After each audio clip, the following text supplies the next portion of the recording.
Já vou pôr agora, porque se ficar para depois eu esqueço. Então, agora com a gravação.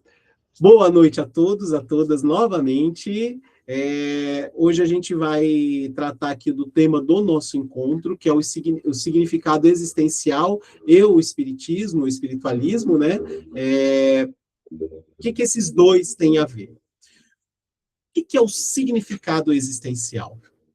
Aquela busca para que eu existo. Sabe aquelas 3 perguntinhas? Quem eu sou, para onde eu vou, onde eu estou? Aquelas perguntas eternas e antigas. Basicamente, cada vez que a gente tem uma oportunidade encarnatória, a gente busca esse sentido para a nossa vida. E, às vezes, passa a vida buscando, sem entender. Em alguns momentos a gente tem algumas respostas, mas a gente perde elas no meio do caminho, porque de repente muda-se tudo, e é natural. O processo é esse. Nós fomos feitos simples e ignorantes para evoluirmos. E a partir do momento desse simples e ignorante, tudo que vem no caminho é aprendizado, é oportunidade e é deslocamento, onde nós vamos saindo do estado onde nós nos encontramos, às vezes nos estabilizamos ali por alguns meses, por alguns anos, por algumas décadas, e por mais que a gente queira ficar ali, a vida vem e nos dá um empurrão, um impulsionamento. E, às vezes, é um empurrãozinho, às vezes um empurrãozão, às vezes é uma rasteira, e muitas vezes é um chute no traseiro para fazer a gente sair do lugar e se movimentar. E, por mais incômodo que seja, são as oportunidades que nos trazem o sentido da vida, porque a vida é movimento. Então, quando a gente para agarrados no significado que a nossa existência material nos traz, e a gente vai lutando com isso por conta da descarga contínua, para que nós agarremos essa ideia como ideia única de que a realização, o sucesso, a felicidade está ligada ao material, ao ter. Isso traz um peso muito grande para a nossa relação conosco e nossa relação com o mundo. Por quê? Porque isso nos faz colocar todas as nossas expectativas, todas as nossas esperanças no que está externo, no que está fora de nós, que é o ter material, o ter reconhecimento, o ter respaldo emocional, o ter. E isso vai nos frustrando cada vez mais no decorrer da vida, tornando a vida mais pesada, tornando uma jornada infindável, sem perspectiva de fim, mas com várias expectativas de chegar nos pontos e alcançar, e de repente, como eu sempre digo, a raiz da frustração está na expectativa. Então, cria expectativa, eu chego ali na esperança de que aquilo eu realizei, e de repente, aquele pico de emoção, aquele pico de felicidade se desfaz, porque não se sustenta. Porque aquilo que me parecia ser a chegada é simplesmente um outro ponto de partida. Os estoicos nos traziam que para que o homem atinja a felicidade, o homem no sentido de ser humano, né? Para que o ser humano atinja o estágio de felicidade, não é realizando os desejos, mas sim tirando os desejos, porque cada desejo que nós vamos tendo, nós vamos nos perdendo dentro desse desejo. A gente vai sendo dominado e sugado por esse desejo, e naturalmente a gente quer mais. Pô, eu quero esse outro celular. Ai, explodo de felicidade porque eu tenho. Na semana seguinte, eles lançam uma versão mais avançada. Então, esse aqui já se torna obsoleto, já, pô, isso aqui já não me realiza mais. Quero um carro. Eu consigo, conquisto. Daí, de repente, já tem outros muito mais avançados. Esse aqui já me satisfiz, já aproveitei, já está me frustrando, já é meu desalento, minha decepção. Tudo que é material é totalmente passageiro. Tudo que é conquistas que são também passageiras, vão me frustrar. Por isso que realizar o desejo é garantia de frustração. Para trazer a felicidade para o ser humano é tirar o desejo dele. Vou deixar de ter, de querer ter as coisas? Vou deixar de querer ter um conforto? Vou deixar de querer? Não, não vou deixar. Só que a minha felicidade não está atrelada a isso. O meu conforto, beleza, tranquilo. Mas eu tenho ter consciência que a minha felicidade não é estar ali. Ah, não, eu quero ter uma posição hierárquica muito boa para eu poder mandar e todo mundo ali obedecer. Ela também é transitória. E ela traz uma carga junto dela que muitas vezes, quando alcança, a gente vê que não era ali que a gente queria estar. A gente vê que aquilo ali traz uma carga muito maior para você se manter, um desgaste muito grande e uma infelicidade junto dela. Ou seja, tudo que é ter poder econômico, ter poder hierárquico, ter materiais, tudo isso é passageiro. Então não garante felicidade e a frustração que vem junto com isso é muito grande, porque o vazio existencial se manifesta. Se manifesta. Você pode conversar com aquelas pessoas economicamente plenas de realização, mas a grande maioria delas vai estar tão ocupada para aumentar ali as suas condições financeiras, porque aquilo não te supre, você pensa, pô, mas isso aí dava para eu viver muito além do que eu vivo por umas 3, 4 vidas. E para a pessoa é sempre insuficiente. Por quê? Porque nunca o desejo é plenamente satisfeito. Então, eles diziam, tira o desejo, alcança-se a felicidade, porque passa-se a olhar o ser. Isso lá atrás. No século XIX, quando o Kardec nos traz essa reflexão junto com os espíritos, no Livro dos Espíritos, no Evangelho segundo o Espiritismo, do quanto que a nossa existência está muito mais ligada ao interior, à realidade espiritual, alguma coisa muito mais ampla, que isso aqui é extremamente passageiro, nos conecta a essa visão estoica, nos conecta às visões egípcias, nos conecta a várias outras sociedades, as culturas africanas, aonde colocava-se a necessidade e a oportunidade da relação com a natureza para a realização de quem realmente nós somos, essa conexão com o que realmente existe, não com a posse, mas com o estar presente, o fazer parte da natureza, o integrar-se com a existência da natureza, e aí trazendo um sentido muito mais profundo para a vida, para preencher esse vazio existencial que nós vamos alimentando e ampliando ele quanto mais distante nós vamos colocando os nossos objetos de afeto, os nossos objetos de significado de vida. Quanto mais para dentro de nós, quanto mais para dentro das relações construídas, a gente vai voltando esse foco de realidade, mais significado a gente vai encontrando para a nossa existência. E esse vazio passa a ser preenchido. Um exemplo que eu trouxe lá naquele dia, lá que com o Roberto, né, lá no Nova Luz, quando que a gente vê lá, a gente sempre está realçando e lembrando, né, dos apóstolos, dos 12 apóstolos que acompanharam Jesus. Só que teve uma gama muito maior das pessoas que acompanharam Jesus, inclusive das mulheres. Uma que fazia parte dessas que acompanharam Jesus, que aprenderam com ele e replicaram, foi a Joana de Cusa. De Cusa, por quê? Porque as mulheres adotavam ali o nome do marido, o D, que era casada com Cusa. E, assim, a gente que tem o nome com D ou Dá, por exemplo, o meu é Jefferson Rodrigues de Sá, quer dizer que a minha família pertencia a essa família Sá. Então, da Silva, acho que a gente até falou isso aqui nos encontros passados, né? Então, ela, que era uma mulher casada, chegou até Jesus e falou, Jesus, o que eu faço para poder acompanhar e para poder ajudar na sua obra?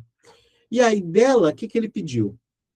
Olha, nessa situação que nós estamos, a melhor coisa que você pode fazer para representar aqui esse trabalho é estar onde você está, ser uma mãe, ser uma esposa, ser um ponto de luz na sua comunidade apoiando a eles. E assim ela o fez. Ela foi uma grande mãe, uma grande esposa até a morte do seu marido, foi um ponto de apoio dos ensinamentos de Cristo naquela comunidade. E para ela, quando Jesus passou essa tarefa, para ela está ótimo. Se sentiu realizada na oportunidade de ter essa tarefa e desempenhou até o fim da sua vida com exuberância. Foi muito, se entregou nessa tarefa, que para alguns pode colocar, mas os que foram lembrados aí foram os apóstolos que estavam junto, que fizeram, que saíram, que foram ali perseguidos, que foram dizimados e tudo mais, mas as suas obras, beleza, tiveram o papel deles. Ela teve o papel dela. Não quer dizer que um seja mais ou menos importante que o outro. E aí ela se empenhou, se dedicou e entendeu o papel dela, a importância do que ela fez ali, do que ela plantou. Nas suas encarnações seguintes, que a gente vê aí nas obras de Chico, né? E também nas de... como é que é o nome dele? Aquele da Mansão do Caminho, esqueci de novo. Bom, daqui a pouco veio o nome. Divaldo. Isso, obrigado, Roberto. Divaldo Franco, nas suas encarnações posteriores, por exemplo, ela veio que ela era a irmã Clara, aquela irmã Clara que foi contemporânea ali do irmão Francisco, de São Francisco, que fizeram até o filme lá, escreveram o livro, né, Irmão Sol e Irmã Lua. Ela veio como uma freira com esse companheiro de trabalho para iluminar e com toda a bondade que ela desempenhou lá no contato dela com Cristo, trouxe e junto com o irmão Sol, com São Francisco, fez toda essa obra que ela deixou ali. E na encarnação seguinte, veio, agora não me recordo direito o nome que ela veio ali, como uma pesquisadora, também no México, e na sua última encarnação aqui na Bahia, que foi a irmã, a Joana Angélica, não me recordo o nome completo dela ali, que é a mentora ali de Divaldo, que é a Joana de Ângeles. Então, ela começou a trajetória dela aceitando aquele papel e entendendo a importância daquele papel, sem querer, não, eu preciso de me destacar. Não, esse é o meu papel, é um papel importante. Como o Chico lá trouxe quando aquele homem foi importante e tudo mais, foi lá chorando, reclamando do filho e tudo mais, que o filho era uma grande decepção, não queria estudar, não queria dar continuidade nos negócios e tal. O Chico consolou ele, quando ele foi embora, Chico falou, é uma pena que as pessoas entrem num sofrimento com uma visão de mundo tão complicada, sem entender que as pessoas podem ser felizes com pouco no material, mas muito dentro de si quando se realizam. Se uma pessoa quer ser um vendedor de laranja, quer ser um simples vendedor de laranja, ele pode ser feliz sendo um simples vendedor de laranja e atuando muito bem para a sociedade. A ideia de que precisamos de ter um poder hierárquico, um poder ali é extremamente ilusória. Por quê? A maior graça que nós podemos ter no nosso processo evolutivo é a oportunidade de servir. Jesus veio para servir. Ele veio, se colocou humilde, andava lá quilômetros, mudando de um canto a outro, andando com o pé no chão, com as vestes ali surradas, cheio de poeira, fedido pra caramba, porque estava num corpo humano, chegava, tinha o banho e tudo, e sempre na humildade servindo. Cara, com a grandeza que ele tinha, o conhecimento, o arquiteto deste planeta, se colocou andando de chinelo entre as pessoas, passando dias de travessia de um canto a outro, para poder chegar lá e amparar as pessoas com amor, com carinho, com humildade. Que simbologia, significado e ensinamento ele nos trouxe. para a gente achar que nós somos importantes quando a gente está mandando e desmandando. O trabalho mais importante é o servir ao outro quando é necessário, um servir um copo d'água, um servir uma mesa, um cuidar do outro, indiferente da situação que estejamos cuidando. Quando a gente se coloca nessa posição, que o estender a mão para o outro, seja no trabalho, seja no meu na minha disposição social para fazer, seja na situação que apareceu e eu pude ser útil, tem um significado muito mais profundo. E a gente vendo o valor disso, o significado existencial da nossa trajetória passa a ter um poder extremamente diferente na realidade. A gente passa a preencher esse vazio com algo que tenha substância, que tenha substância, que tenha realidade. Esse vazio existencial é o distanciamento de nós mesmos, o distanciamento da humanidade, o distanciamento da divindade que nós temos atrás do material, atrás daquilo que é ilusório, atrás daquilo que as sociedades antigas apresentavam como a construção da ilusão.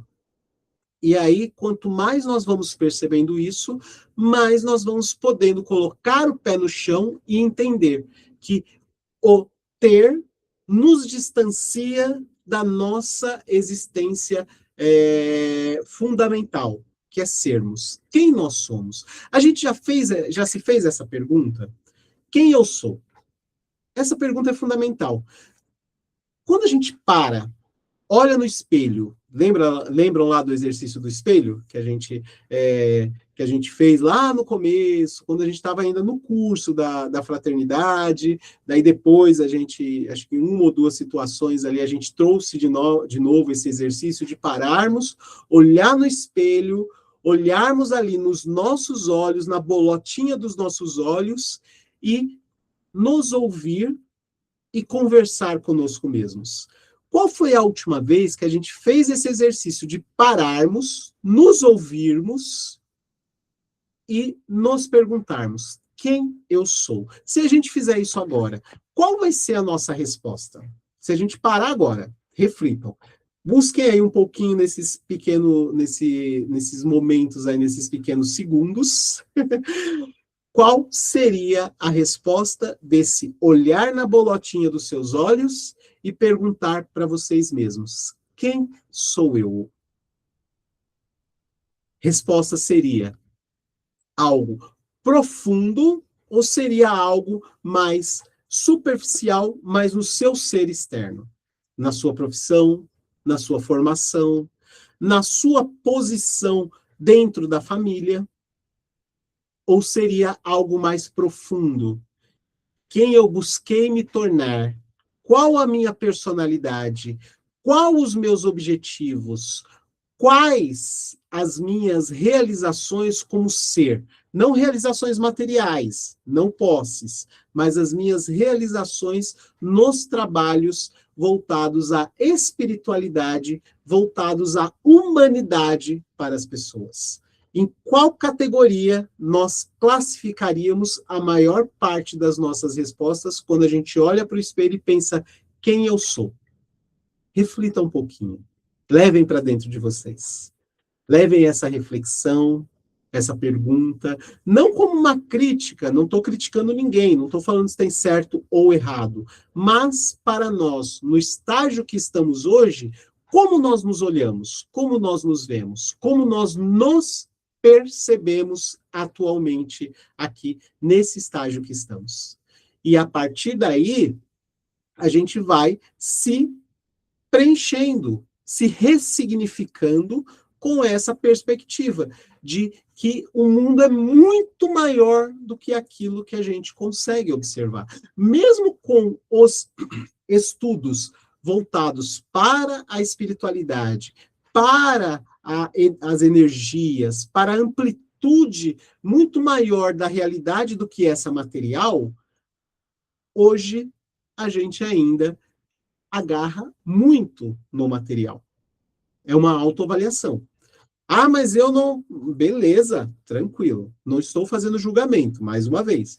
Esse é um momento para nós refletirmos e nos entendermos um pouco melhor. Não é nos autopunir, não é nos autojulgar, mas nos auto-entender, no autoconhecimento, para que daí a gente possa ir preenchendo esse vazio, ir preenchendo com amor, ir preenchendo com luz, ir preenchendo com o que está dentro de nós, para que a gente transborde esse amor, transborde essa energia, essa essência divina que está dentro de nós. Só que para que possamos transbordá-la, nós precisamos ir para dentro e encontrá-la.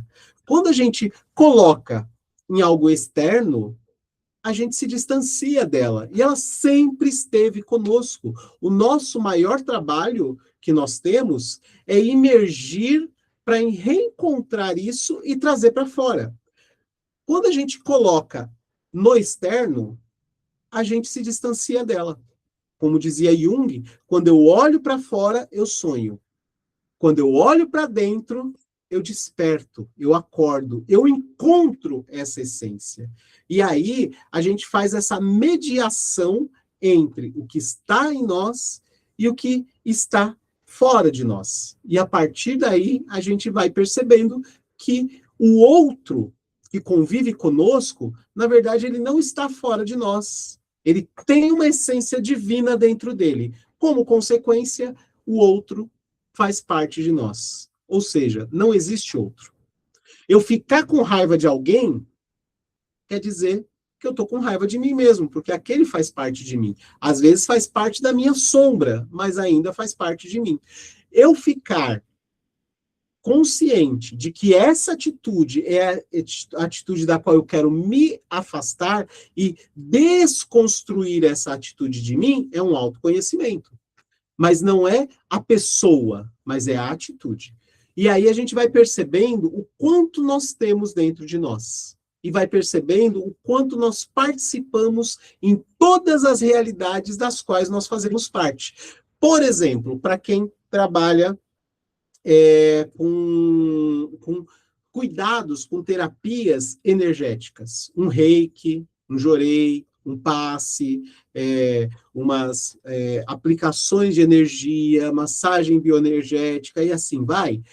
Quando a gente acredita que somos nós que estamos utilizando essa energia para auxiliar no processo de cura do outro, a gente vai se esvaziando e vai se sentindo cada vez mais fraco quando a gente cuida dos outros. Então, hoje eu ajudei fulano, beltrano, eu saí acabado, saí arrasado e totalmente esgotado.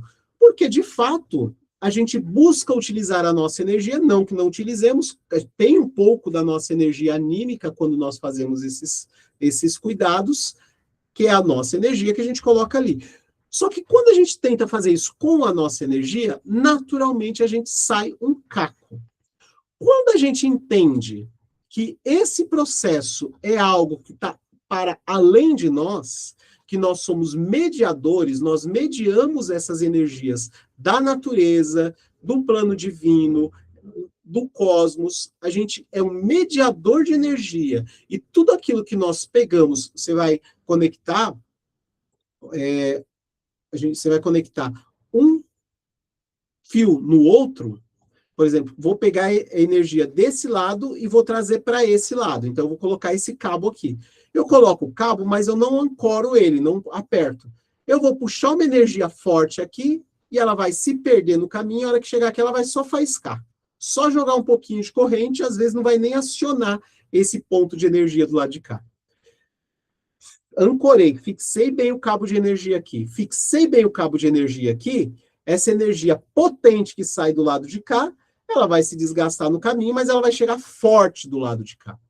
Então, quando eu tomo consciência que eu sou um canal de uma energia mais elevada que vai passar por mim e vai chegar no outro, esse outro recebe muito mais potência. Eu, no meio do caminho, por mais que eu esteja cuidando do outro, eu também estou sendo cuidado porque eu estou recebendo isso que eu estou passando. Estou colocando de mim mas estou recebendo e estou fazendo. Acabou? Me sinto muito mais reestruturado. Vou ter um desgaste anímico, um cansaço físico? Vou, naturalmente, mas não vou estar drenado por conta desse trabalho, porque eu entendo que essa energia não é minha, porque vai para muito além de mim. Faz parte de mim, mas não é só o meu que eu estou dando. Quando eu entendo isso, eu percebo quanto eu me conecto com tudo. E essa realidade que nós estamos vendo aí, que está assustadora diante do que a mídia está passando, diante do que nós estamos ouvindo, diante do que as pessoas estão sentindo, o negócio está um sururu alucinado, louco demais e assustador. Mas quando eu entendo que nada está fora do controle do plano divino, tudo tem um sentido, uma razão de ser, e pego mais confiança em toda essa realidade, em mim e no próprio processo. E aí eu vou continuar tendo a estabilidade de acreditar em algo muito mais elevado e que cada coisa tem o seu motivo,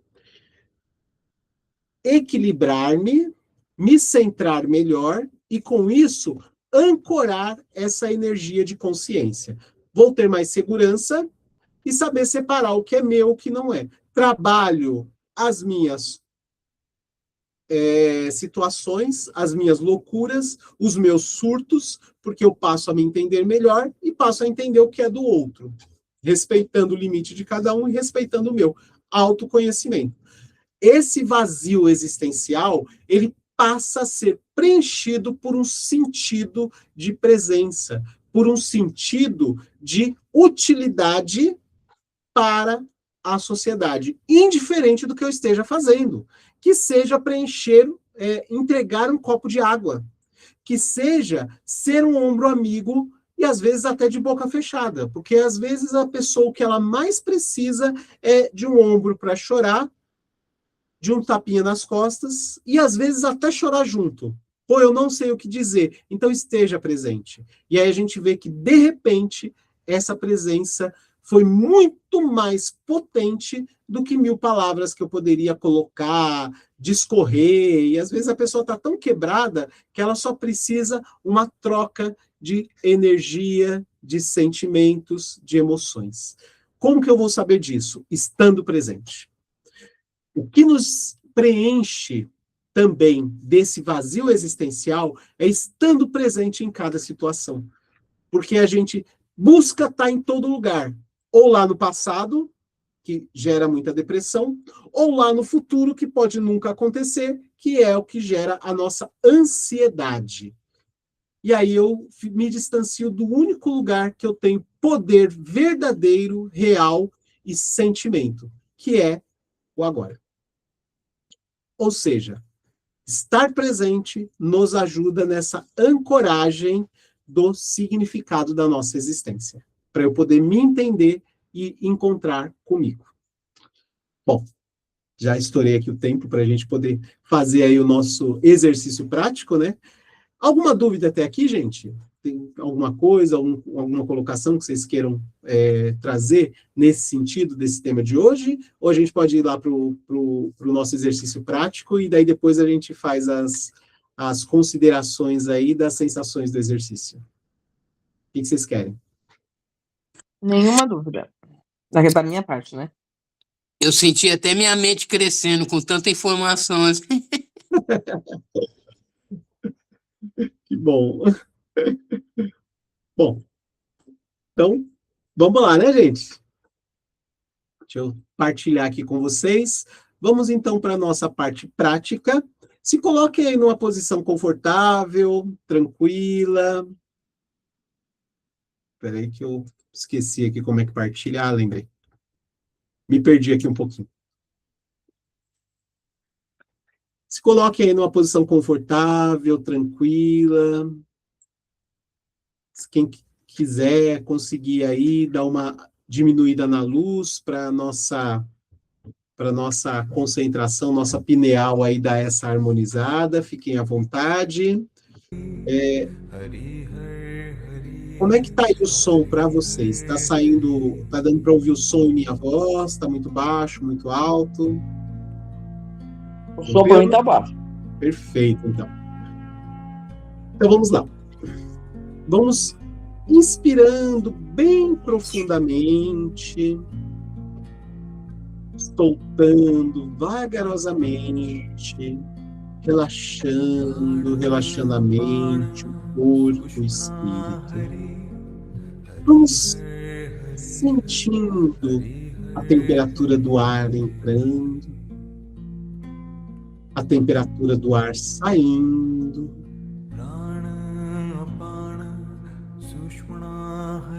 Vamos relaxando o corpo físico e assim também relaxando a nossa mente. Prestando atenção nos nossos pés repousados, nossas pernas nessa superfície. Relaxando e soltando o peso dos quadris, nosso tronco, inspirando profundamente e soltando os ombros, os braços, as mãos, sentindo o pescoço, a cabeça totalmente relaxada. E novamente, prestando atenção nesse ar que nos preenche, na temperatura do ar que soltamos, inspirando, soltando, e nessa tranquilidade, nessa harmonia, vamos elevando os nossos pensamentos a Deus nosso Pai, a Jesus nosso Mestre Maior, agradecendo aos nossos irmãos protetores e amparadores que desde cedo estão erguendo, fortificando e ampliando essas cortinas fluídicas ao derredor de todo o ambiente onde nos encontramos, de todos os nossos corpos.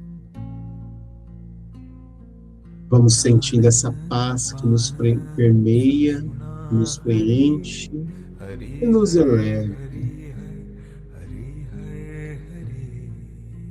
Vamos vislumbrando essas energias que descem do cosmos, tocam nosso coronário e fluem para o nosso interior, nos preenchendo e nos harmonizando. Vamos sentindo o nosso corpo inteiro vibrando, sendo transmutado nessas energias de paz, de amor, de harmonia, de equilíbrio. Vamos sentindo a vibração de nossos corpos pulsando e nos elevando.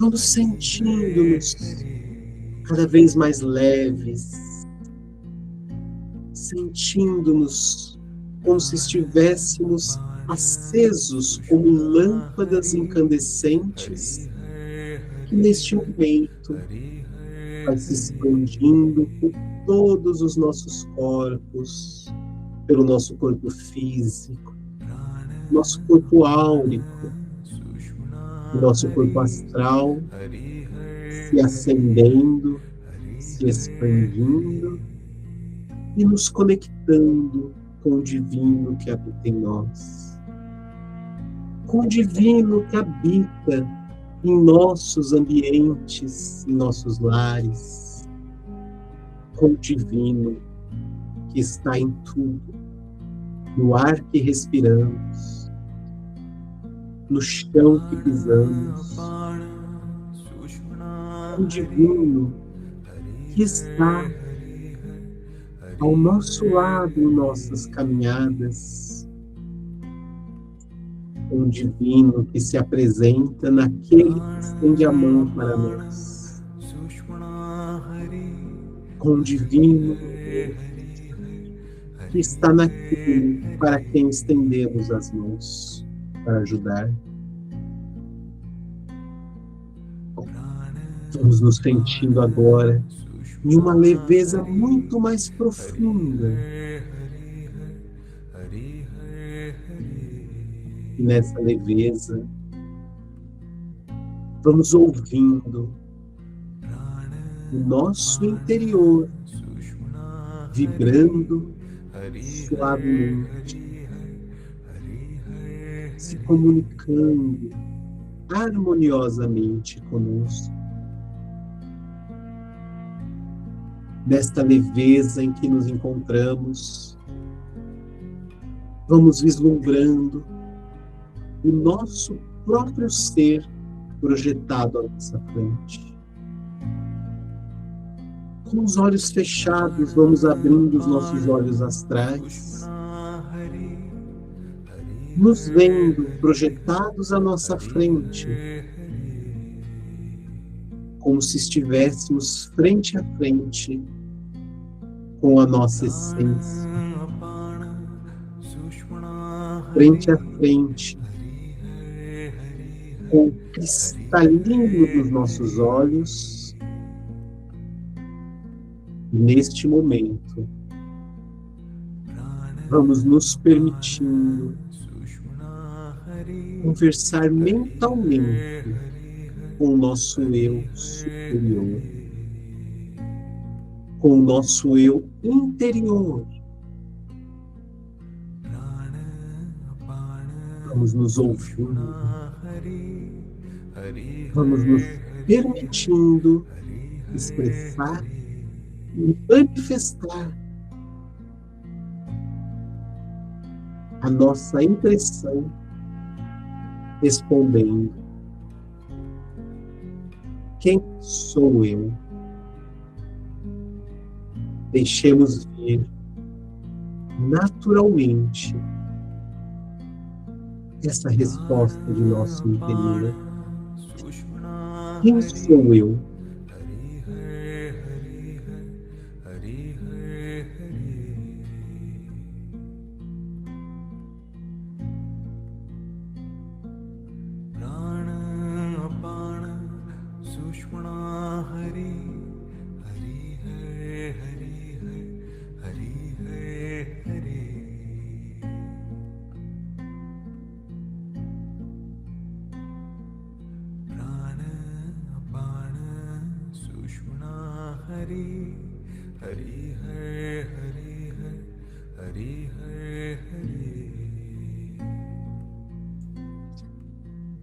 Diante dessas respostas, dessa imagem, dessa ideia de quem sou eu, passo a me perguntar: quem eu quero ser?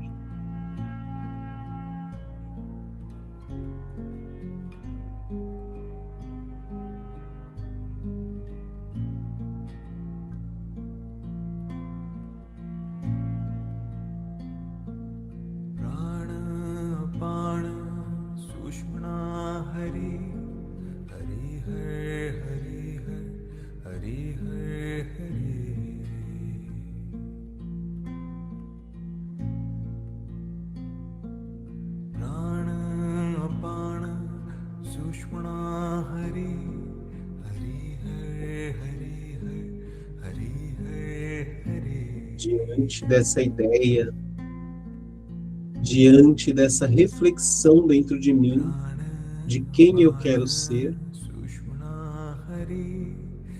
eu me pergunto: qual caminho eu estou e qual caminho eu quero seguir?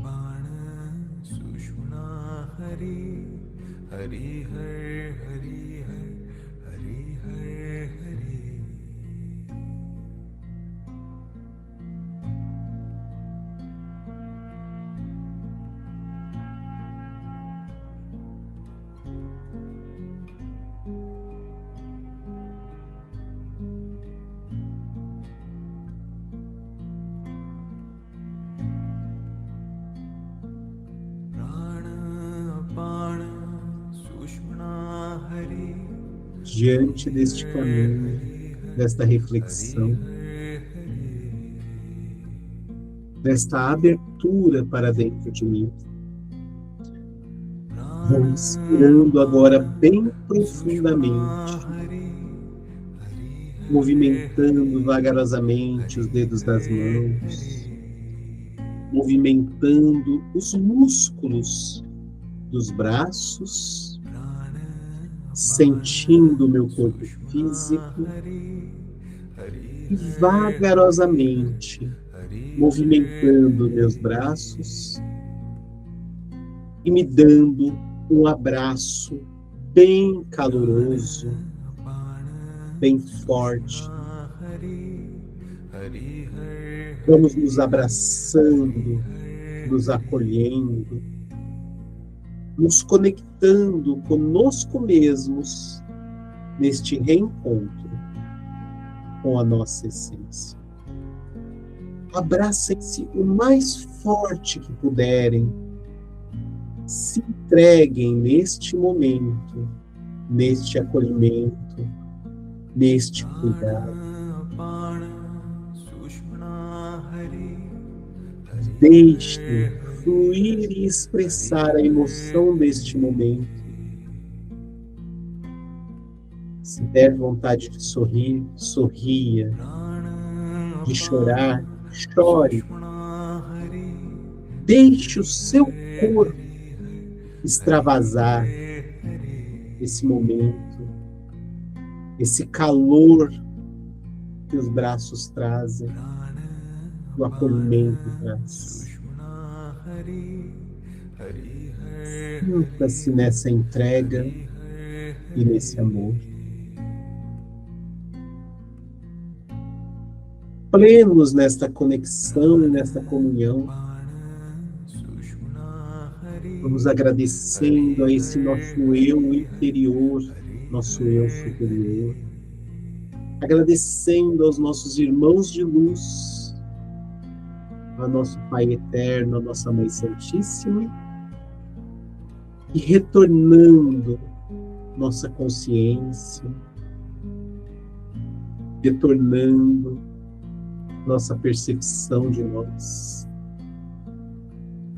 e despertando nossos corpos físicos suavemente em um, nos percebendo neste retorno consciencial em 2, e despertando plenamente nossa consciência em 3, voltando bem devagarzinho, abrindo os nossos olhos, tranquilizando o nosso ser